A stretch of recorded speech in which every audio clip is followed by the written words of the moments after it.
Profit and loss statements are possible to be completed using Power BI native functionality with a combination of DAX and the right data modeling setup. There are still limitations related to overall customizations. As you can see here, the matrix visual does allow for some grouping and formatting options to mimic some of the flexibility found within Excel. If we look at the visualizations pane, we see the layered hierarchy for accounts and year in the columns. The majority of the calculation logic sits within one measure with rules on to how to handle each section, whether it is a straight sum for that account or a calculation such as gross profit. The DAX measure does utilize a secondary account mapping for the P&L categories.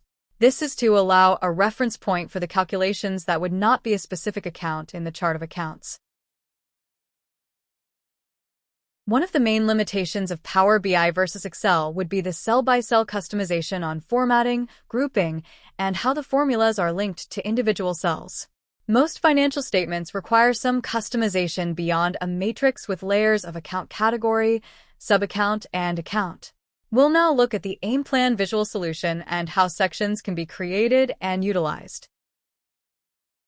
Aimplan's Planning Power BI custom visual enables a similar level of flexibility as what an end user would experience in Excel. The Aimplan visual also does not require the additional P&L categories account mapping, nor does it require the end user to have an intermediate knowledge of DAX. Aimplan enables an alternative approach to building a matrix in Power BI through row and column section functionality. In this example, we see the same row header structure as the previous example, but a new section at the bottom for result by city.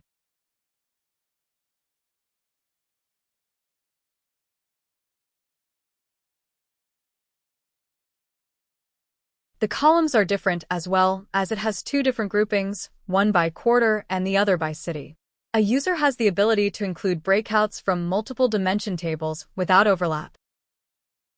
Within each row section and column section, you have the ability to choose what fields to include, filters to apply, measures to use, and custom formatting by each section.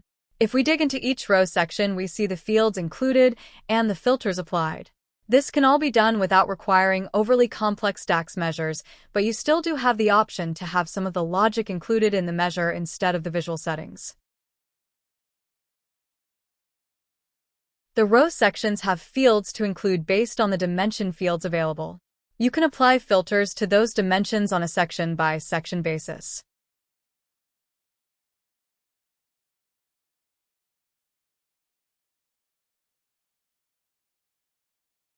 As we move to the column sections, this is where the column headers from the dimension fields are chosen and which measures or values to use to produce the overall output.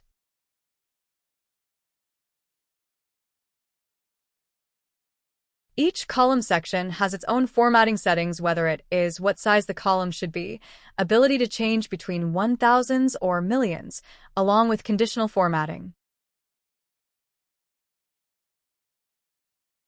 You have the ultimate flexibility option with Aimplan to organize your visual with multiple custom sections in a very user-friendly interface.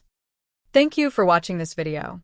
Feel free to reach out to 480th Consulting if you have any questions.